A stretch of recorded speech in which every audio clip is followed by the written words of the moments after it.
What are you expecting from Orlando? Not an easy place to play, and they've made some additions this year, strengthened their lineup. What are you expecting tomorrow? Oscar's teams are always good. They are well organized. They have a lot of interesting rotations when they go forward, and they always have talented players. So they're a team that historically has been very, very difficult to play against, and I don't expect tomorrow to be any different. We'll go next to John. Thanks, Nick. Hi, Robin. Thanks for doing this. I just wanted to ask about Ola because obviously you said you were going to take a somewhat cautious approach with him because you didn't necessarily want to rush him back. Will he be available for selection tomorrow? And are there any other potential injury concerns for you? He will be available. I think we'll see him some. He's had a really good time kind of acclimatizing, and as you said, we're just trying to be smart with him, but he will be available tomorrow. And are there any other injury concerns, Robin, or is anyone healthy? Everyone healthy? Raul is kind of touch and go. A little bit of a knock that's somewhat day to day, hour to hour, it seems like. And Derek is similar. He's also coming back from this hernia surgery. And again, we just want to make sure that we're doing the right thing by the player. We'll go next to James. Thanks, Nick. Hello, Robin. Hi, James. Was it nice to be back in Toronto for a couple of days after all of the traveling you guys did in preseason? And how does it change the preparation for a game being able to be at your home base? It was really nice. I feel like my head's been in a whirlwind for the last 6 weeks. So to have a Sunday that was relatively normal, that was pretty nice, to be quite honest. In terms of preparation for the game, it was more like business as usual. Show up to the training facility, go through all the things that we need to training, and we have all the things that we need there in terms of video rooms, tons of video. So it also added to the normalcy of being back home. So it was definitely great. Obviously, where we are, we don't get to train on turf or on grass right now, but it is what it is, and it's I'm really thankful that the club has done this to create an indoor environment for us to play, and it's been that way for several years. I'm glad to see that it's still available to us. We'll go back to Neil next. Robin, last week we asked you about Oso after he scored for the 13th season in a row. This week, the league reminded us that he's one goal away from joining the 50-goal, 50-assist club, a pretty exclusive club. Apparently, he would only be the second homegrown player to achieve that. I just wonder if you can reflect a little bit about how he has developed since you were here the first time. Well, thank you guys, because you're always informing me of these amazing statistics. So thank you. It's good to know that. And it makes me so proud of him because, as I've said several times, I've known Oso for about 10 years now. And he was a talented, petulant kind of young person. And to watch his maturity when I was around for the first 5 years, and then to watch him from afar continue to develop, all of that was really good. But then to come back here and see the mature man he's become, and what he means to this club in terms of his dedication, his love of this club, and how hard he has worked for it. I didn't know this statistic, obviously, and I'm so proud of him because he has earned every single thing he's got. I've watched his development, like I said, from near and far over the years, and I'm so excited to have the opportunity to work with him again because he really has grown into not just a tremendous player, tremendous leader, and a really good person. And it's been great to be reunited with him. Thank you. We'll go back to John. Thanks, Nick.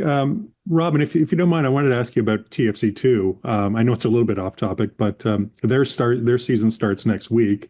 And I just want to get your sort of perspective on the second team and where you see sort of its role within sort of the larger organization in terms of, developing players and filtering them into this first team?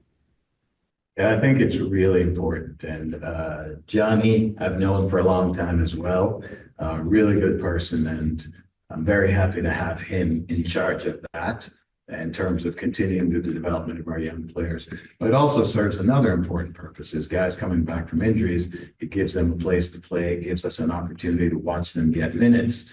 So when you look at the two functions of the team, one in how it directly helps the first team on a weekly basis in terms of getting guys back in and getting minutes, but then it's a huge responsibility because this club has had a good academy for a long time. It's developed a lot of good players, and this step is so important in moving them forward from being youth players to really being ready to play in a professional environment.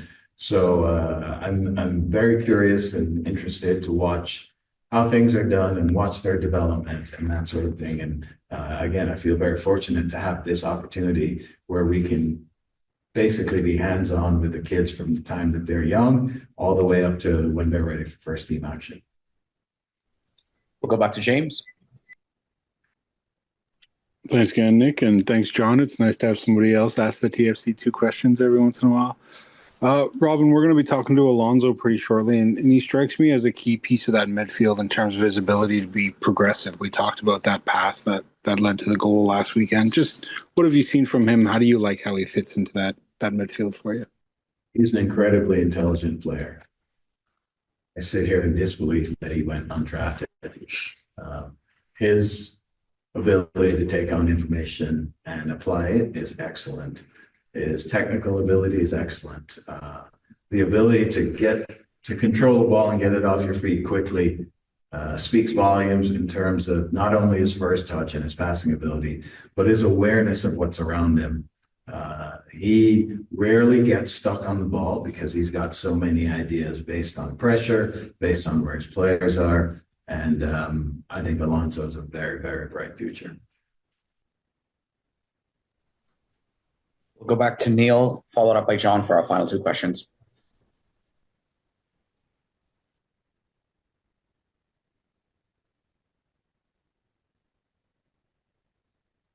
Sorry, Robin. It's always Neil, to be at a loss for words. it's always hard to figure out formations off television, or maybe I'm just not very good at it. But last week it seemed to me that when the opposition had the ball, it was kind of a 5-3-2, and when you got the ball, it kind of morphed into a 4-3-1-2.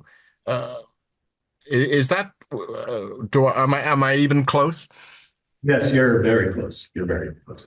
One of the things I like about this group of players is that on the attack, they are able to interchange and get into different positions and be effective out of it. We saw that last week, that certainly in our transition, players are showing up in different spots, but all with the recognition that when the ball is lost, we have certain jobs to do.